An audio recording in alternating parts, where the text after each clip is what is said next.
नमस्कार, राधे राधे, जय श्री कृष्णा। कैसे हैं आप सभी? मैं आपका हिंदी मित्र सुनील खोखरिया उन तमाम प्रश्नों का जवाब लेके आपके लिए आया हूं जो रीट से संबंधित आपके मन में दौड़ रहे हैं। रीट में भाषा चयन कैसे करें, रीट में हिंदी की क्या भूमिका है, और रीट भर्ती परीक्षा में लेवल फर्स्ट और लेवल जो द्वितीय रहता है उसमें हिंदी के कौन कौन से टॉपिक कॉमन नहीं है, और उसके बाद में लेवल फर्स्ट के जो विद्यार्थी है उनको प्री और मेंस में कितना डिफरेंस करके पढ़ने की आवश्यकता है। तो प्यारे विद्यार्थियों, आप सभी का स्वागत, अभिनंदन इस शानदार सत्र में। और सबसे पहले आपके जहन में एक सवाल है कि सर रीट भर्ती परीक्षा की तैयारी करें तो भाषा का चयन कैसे करें। सबसे पहला सवाल है कि सर भाषा चयन कैसे करें। देखो, भाषा के संदर्भ में आपके पास में 3 ऑप्शन होते हैं। पहला विकल्प हिंदी, दूसरा संस्कृत और तीसरा अंग्रेजी। इन तीनों में से कोई 2 भाषा आपको चुननी होती है, ठीक है। तो आपको कौन सी भाषा चुननी चाहिए, सबसे बड़ा सवाल यह है।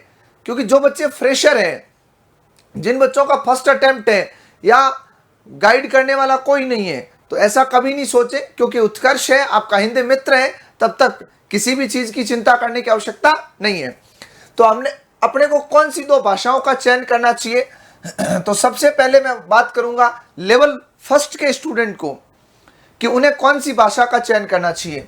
देखो, सबसे पहले तो बात करें तो राजस्थान में अमूमन तौर पर ये 2 भाषाएं चुनी जाती है, जहां पर फर्स्ट लैंग्वेज प्रिफेर करता बच्चा हिंदी और सेकंड लैंग्वेज प्रिफेर करता है आपके संस्कृत। तो सर क्या अंग्रेजी नहीं ले?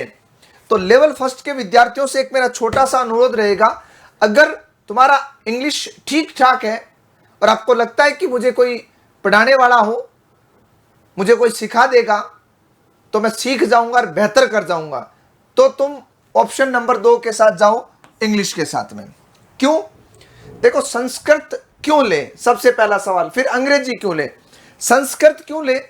क्योंकि अभी टाइम बहुत कम बचा अपने पास में, और हिंदी और संस्कृत के अंदर जैसे मान लो शिक्षण विधियां हैं, व्याकरण है, तो इनमें बहुत सारी चीजें समान है। तो समानताएं आपको हिंदी पढ़ने के बाद भी संस्कृत में थोड़ी चीजें सरल हो जाती है। तो लॉजिकल कारण यही है कि इन दोनों के बीच में समानता पाई जाती है, इस वजह से आपको हिंदी और संस्कृत के साथ जाना चाहिए। तो सर इंग्लिश ले तो बेनिफिट क्या है? अगर अपन इंग्लिश ले लेते हैं तो क्या फायदा है? तो जिनका अंग्रेजी बेहतर है विषय, अंग्रेजी भाषा पर अच्छी पकड़ है, जिसको लगता है मुझे कोचिंग से मुझे कोई गाइड करेगा तो मैं बेहतर कर लूंगा, तो आप इंग्लिश के साथ डेफिनेटली जाइएगा। बिकॉज इसका फायदा तुम्हें मिलेगा मेंस के अंदर। किसके अंदर? मेंस में। क्योंकि मेंस में जो है वो इंग्लिश के 9 सवाल कंपलसरी रहेंगे और वहां संस्कृत नहीं आएगी, ये ध्यान रखना है।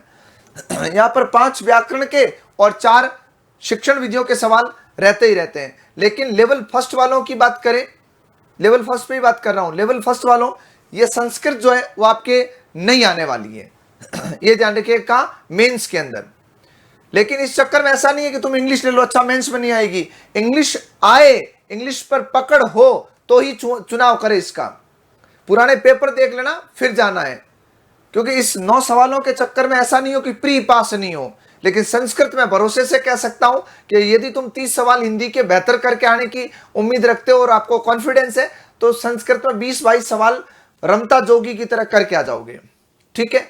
बाकी लेवल 2 वालों को तो वही लैंग्वेज प्रीफर करनी जो उसको बेस्ट लगती है। कारण इंग्लिश वाले के इंग्लिश आएगी, संस्कृत वाले के संस्कृत आएगी मेंस के अंदर, बाकी प्री में वही कॉमन रहना है। तो आप कोशिश करें कि हिंदी संस्कृत के साथ जाइएगा, है ना। इंग्लिश वही ले जिसको शानदार आती हो, इंग्लिश के साथ वही जाए जिसकी बहुत अच्छी पकड़ हो।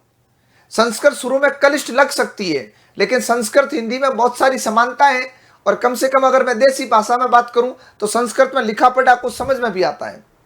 लेकिन जब तुम नए नए पढ़ते हो तो जब विभक्ति रूप पढ़ाया जाता है, कार्य के रूप पढ़ाया जाता है, तब कई बार लगता है संस्कृत नहीं होगी। नहीं, ऐसा कुछ भी नहीं है, कर सकते हो, क्योंकि हिंदी और संस्कृत की प्रकृति में बहुत सारी समानताएं हैं। ठीक है विद्यार्थियों, तो ये तो थी लैंग्वेज कैसे चूज करें उसके बारे में बात। अब कई बार पढ़ाते समय एक सवाल आता है, सर ये टॉपिक लेवल फर्स्ट में है कि नहीं है, ये टॉपिक लेवल सेकंड में है कि नहीं है, क्या दोनों के बीच समानता रहती है, मेंस में प्री के सिलेबस का क्या योगदान रहेगा, उन तमाम पक्षों पर अपन चर्चा करेंगे। तो प्यारे साथियों, आपके जो बोर्ड पर दिखाई दे रहा है, आपको जो आपके स्क्रीन पर आपको दिखाई दे रहा है, वो दिखाई दे रहा है आपको पाठ्यक्रम। क्या दिखाई दे रहा है? पाठ्यक्रम। और अगर पाठ्यक्रम देख पा रहे हो अच्छे से, तो एक चीज याद दिला दूं, वो भी ध्यान से सुन लो। ये पाठ्यक्रम जो आपको दिखाई दे रहा है, ये है आपके लेवल फर्स्ट का, और लेवल फर्स्ट के अंदर खंड 2 भाषा प्रथम है, यानी फर्स्ट लैंग्वेज का आपको यहां पर ये प्रपत्र दिखा रहा हूं मैं, किसका, और यहां पर है लेवल 2 मनोविज्ञान के बाद दूसरा भाग, और उसका ये भाषा का प्रथम खंड है, ये मैं आपके साथ में साझा कर रहा हूं। ठीक है, अब देखो, अब इन दोनों के बीच क्या समानताएं हैं चेक कर लेते हैं। सॉरी, पर्यायवाची यहां भी है, पर्यायवाची यहां भी आता है।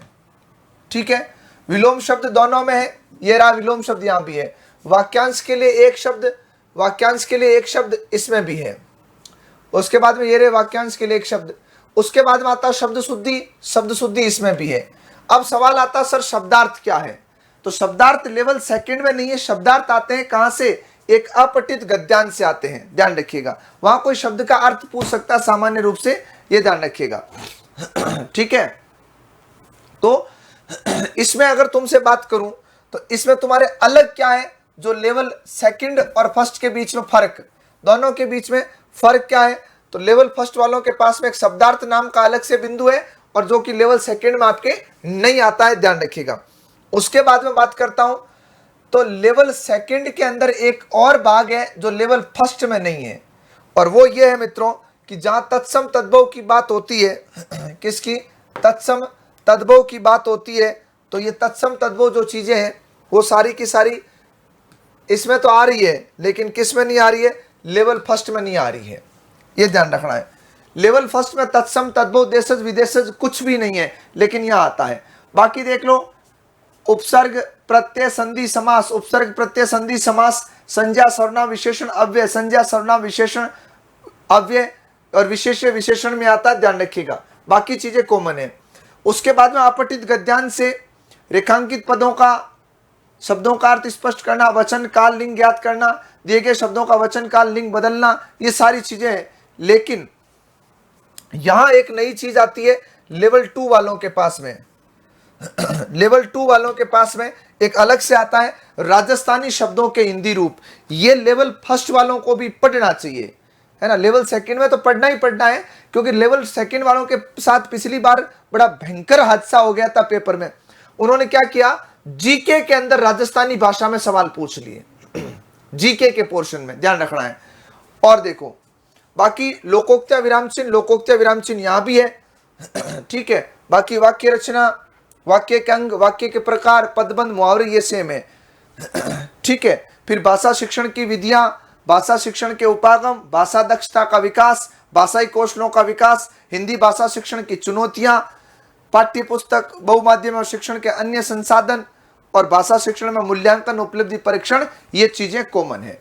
इसका मतलब तुम लेवल फर्स्ट के लिए बैठे हो हिंदी की क्लास में, या लेवल सेकंड की हिंदी की क्लास में बैठे हो, तो एक ही बात होती है। और ये चीजें वैसे भी मैं बाद में पढ़ाता हूं, ये सबसे लास्ट में पढ़ाता हूं, तत्सम तद्भव, चाहे ऑफलाइन हो चाहे ऑनलाइन विद्यार्थी हो, ये ध्यान रखिएगा। तो ये तो था मित्रों भाषा प्रथम के साथ में। अब देखो, अब यहां पर जो आपकी स्क्रीन पर नजर आ रही है चीजें, वो आ रही है भाषा द्वितीय, सेकंड लैंग्वेज से जो सिलेबस आता है उस पे बात करता हूं। किस पे आता है, भाषा द्वितीय, यानी सेकंड लैंग्वेज जो आती है आपके, उस पे अपन चर्चा कर रहे हैं। लैंग्वेज कौन सी आती है, सेकंड, चाहे वो लेवल फर्स्ट हो चाहे लेवल सेकंड हो, उस पे अपने को यहां जानकारी लेनी है, ध्यान रखिएगा, ठीक है। हाँ, अब देखो यहां पर लेवल फर्स्ट जो लैंग्वेज सेकंड हिंदी के साथ मान लो जाता है कोई, तो देखो युग्म शब्द अलग से आ गया यहां पर, बाकी सारी चीजें सेम है। यहां क्रिया टॉपिक अलग से आ गया लैंग्वेज फर्स्ट से, लैंग्वेज फर्स्ट से क्रिया टॉपिक अलग आ गया, युग्म शब्द अलग से आ गया सेकंड लैंग्वेज वालों के लिए, ये हिंदी में लेकर के अलग से है। और उसके बाद में ये पूरा ही टॉपिक नहीं है वहां पर, ये पूरा ही टॉपिक नहीं है वहां पर, ध्यान रखना है, ये पूरा टॉपिक ही नहीं है, ये केवल यही आता है, ध्यान रखिएगा। और इसमें भी यही सेम कंडीशन आ रही, देखो है ना, ये टॉपिक पूरा ही वहां नहीं है, ठीक है। उसके बाद वाक्य रचना, वाक्य का अंग, भेद, पदबंध, विराम चिन्ह, विधियां as it is copy paste है। अब इसमें अलग क्या है, तो पहला भाग अलग आता है वर्ण विचार, वर्ण विश्लेषण, ये दोनों ही बातें नहीं है वहां पर, कहां पर, लैंग्वेज फर्स्ट में नहीं है। उसके बाद में और क्या नहीं है, और युग्म शब्द नहीं है, युग्म शब्द अलग से है। और क्या है, और शब्दकोश, शब्दों को शब्दकोश के क्रम में लिखना, ये भी वहां नहीं है, ये यहां पर लैंग्वेज सेकंड में अलग से लेके पूछा जाता है, ये ध्यान रखना है।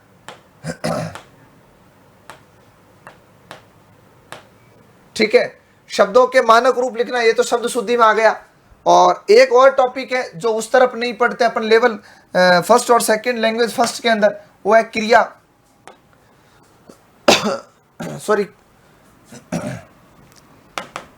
वो क्रिया विशेषण के लिए था, क्रिया का ये है, ठीक है। ये टॉपिक आपके इधर उधर होते हैं, बाकी सारी चीजें सेम है, कोई फर्क नहीं है, ये ध्यान रखना है। ठीक है मित्रों, तो सबसे पहली बात तो इन चीजों को आपको जो है जानकारी में लेके चलना है कि किस प्रकार लेके पढ़े और किस प्रकार लेके नहीं पढ़े।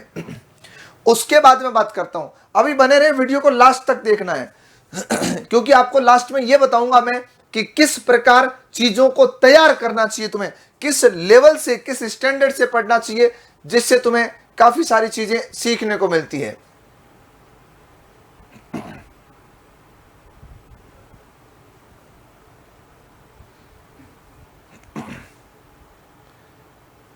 हाँ, वो लैंग्वेज सेकंड थी, उसका कोई अपने औचित्य नहीं है, अपन इतनी सी बात करेंगे कि पीछे से क्या क्या चीजें पढ़ के आए।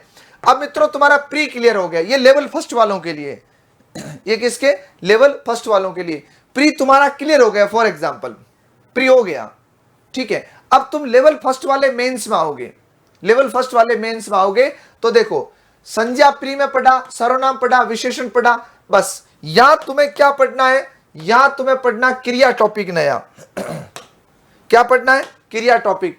संधि पीछे पढ़ के आए, समास पढ़ के आए, शब्द रूपांतरण, शब्द रूपांतरण में आता लिंग, काल, वचन, विभक्ति, पुरुष और वाच्य, ये आते हैं, ठीक है। फिर शब्द शुद्धि पढ़ी, मुहावरे और लोकोक्तियां पढ़ी, भाषा शिक्षण की विधियां पढ़ी, भाषाई कौशल पढ़े, भाषाई कौशलों का विकास पढ़ा, उपागम पढ़ा, हिंदी शिक्षण की चुनौतियां पढ़ी, सहायक सामग्री पढ़ी, हिंदी शिक्षण के मूल्यांकन की विधियां पढ़ी, निदान और उपचार पढ़ा। इसका मतलब प्री का व्याकरण का जो भाग है वो पढ़ लिया, तो मेंस में केवल एक ही टॉपिक पढ़ना है लेवल फर्स्ट वालों को, वो पढ़ना है हिंदी का। हिंदी का कौन सा, क्रिया टॉपिक, ठीक है। क्या पढ़ना है, क्रिया टॉपिक अलग से पढ़ना है, ठीक है। अब मित्रों बात आती है कि सर हम तैयारी करें कैसे। तो प्यारे साथियों, व्याकरण जो आपसे पूछा जाएगा बेहद सरल और एकदम संजीदा टाइप से मतलब पूछा जाएगा, एक हल्के लेवल पे लेकर के, लेकिन आपको तैयारी किसके साथ में करनी है, हिंदी शिक्षण पर। जो हिंदी शिक्षण आता है उस पर तुम्हें तैयारी करनी है बढ़िया से लेके, यानी शिक्षण विधियों पर। सर कैसे तैयार करें, सबसे पहले तो अगर तुम मेरे ऑफलाइन विद्यार्थी हो या ऑनलाइन विद्यार्थी हो तो उत्कर्ष के बढ़िया से नोट्स बनाओ मेथड्स के और जम के उनको पढ़ो। उसके बाद में क्या करें, ज्यादा से ज्यादा एमसीक्यूज निकालो, जितने हो सकते हैं वो वस्तुनिष्ठ प्रश्नों का शिक्षण विधियों में अभ्यास करो, ठीक है। तो अच्छे से लेकर के किसी भी प्रकार का द्वंद आता है कि कौन सी भाषा चुने कौन सी नहीं चुने, इन तमाम पक्षों पर मैंने इस सत्र के दरमियान आपके साथ चर्चा की मित्रों। बाकी मेहनत आपको करनी है, हम आपका जो है मार्गदर्शन हमेशा करते रहेंगे, क्योंकि अपने हिंदी में एक कहावत है कि खुद के मुए बिना स्वर्ग नहीं मिलता, और मैं कई बार किसी शायर का एक शेर बोलता रहता हूं कि खुद को जला के जुनाई कर, जुनाई कहते चांदनी को, कि खुद को जला के जुनाई कर, उधारी की समा उम्र भर नहीं चलती है। तो प्यारे विद्यार्थियों, अब जाग जाइए और जला दे खुद को, जमाने को प्रकाश दिखाने के लिए वक्त आ चुका है अब बदलने का, परिस्थितियों को, हालातों को और अपने इस जीवन को। तो फिर मिलेंगे, तब तक के लिए खूब सारा आशीर्वाद, बने रहे उत्कर्ष के साथ। धन्यवाद।